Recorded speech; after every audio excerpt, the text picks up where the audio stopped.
Eh bien, salut à tous, c'est Legonum et aujourd'hui, on se retrouve plus tôt que prévu, voilà, pour une nouvelle vidéo, cette fois-ci sur le Papa Dragon, ou plus précisément, parce qu'en fait c'est le pilote qui se fait appeler comme ça, une version un petit peu modifiée du vaisseau qu'on peut voir dans Avatar 1 et maintenant 2, voilà, donc une version faite à ma sauce, mais qui a des traits qui ressemblent un petit peu. Voilà, donc bon, on va aller regarder ça un petit peu plus de plus près. Voilà, donc c'est un vaisseau. Alors hop, je me positionne. Donc, comme vous pouvez le voir, bon là il est sur des petits trucs transparents pour faire donner une impression de flottement. Mais donc voici le véhicule. Donc rien de réellement très compliqué en soi en termes de construction. On va le voir un petit peu par la suite, mais il est plutôt sympa. Voilà. Alors j'ai un catalogue qui se barre là. Hop. J'aimerais bien qu'il tienne. Voilà. Donc du coup, comment il est fait ce vaisseau? Alors, je vais essayer déjà de vous montrer avant même de parler de ça. Eh bien, rapidement l'arrière. Hop. Voilà, donc l'arrière, on retrouve également un système de défense de mitrailleuse. Voilà, qu'on a aussi sur le vrai. Enfin, sur celui qui a été designé par les créateurs de Avatar, donc je suppose James Cameron. Je ne sais pas si c'est lui qui était à la direction artistique aussi des véhicules de guerre. Mais voilà, donc on a un véhicule plutôt sympa, sans non plus être extrêmement détaillé, sans non plus être vraiment transcendant. Mais voilà, c'était une petite création un petit peu annexe que je me suis faite et que j'ai bien aimé faire. Donc, 4... Hop, attendez, je vous le retourne. 4 gros réacteurs, vous voyez comme ça, là, hop, qui peuvent bouger. Voilà, donc plutôt sympa. On peut voir que là, ceux-là sont un peu penchés et ceux-là le sont un peu plus. Voilà, ça donne un petit peu un côté différent, c'est sympa.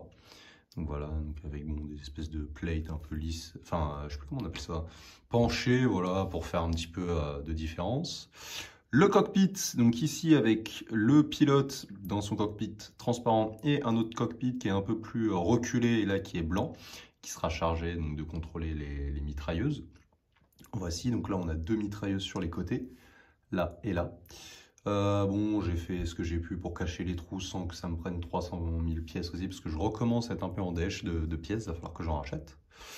Voilà, donc des côtés un petit peu travaillés, là vous voyez c'est un peu comme il est reculé, bah là forcément c'est un peu plus reculé. Un côté un petit peu en triangle, voilà, pour changer un peu en termes d'ergonomie. Voilà, rien de transcendant. Hop, j'ai essayé quand même de respecter un petit peu le look de l'original, donc vous voyez, et puis aussi au niveau armement, aussi, je le dis 2 fois. Donc voilà, plein de missiles ici, là et là, des missiles en dessous, voilà, en mode tête chercheuse. Les mitrailleuses, enfin voilà, j'en ai pas mis autant que dans le film, parce que dans le film ils ont un petit peu abusé. Mais voilà, donc vous voyez des côtés un petit peu travaillés pour faire un petit peu plus de forme au véhicule, et puis des espèces de trucs comme ça, encore une fois, pour le souci du semi-détail, on va appeler ça comme ça. Ici pareil, c'est penché, ça cache plutôt bien les trous, j'aime bien. Là, donc un vaisseau un petit peu plus resserré sur la fin, et avec les 2 autres réacteurs. Au niveau ouverture, on va avoir cette ouverture-là. Alors, je sais pas si je vais y arriver comme ça. Et ben voilà, ça va être plus simple. Hop. Voici, donc avec l'intérieur. L'intérieur où il n'y a pas grand-chose, vous voyez. Ah ben si, j'avais oublié. On a un vaisseau qui est transporté et des sièges sur les côtés. Bah, de toute façon, je vais vous l'ouvrir pour vous montrer l'intérieur.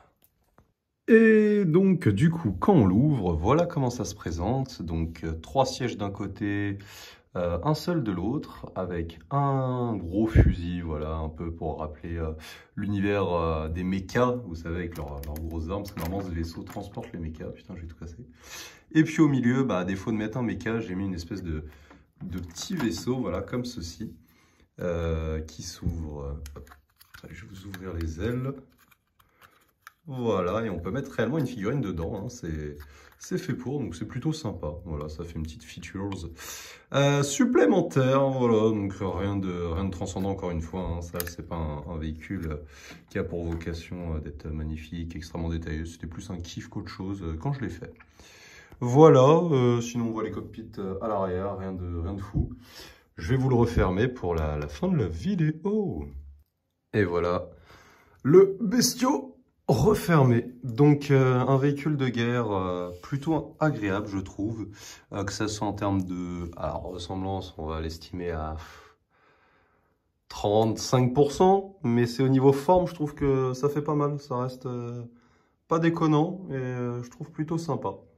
Voilà, bon bah écoutez, sur ce, si vous avez bien kiffé la vidéo, n'hésitez pas à vous abonner parce que bah écoutez, on vise pourquoi pas les 750 abonnés, ça ferait plaisir. Et puis bah voilà, qu'est-ce que je pourrais vous dire pour la prochaine vidéo?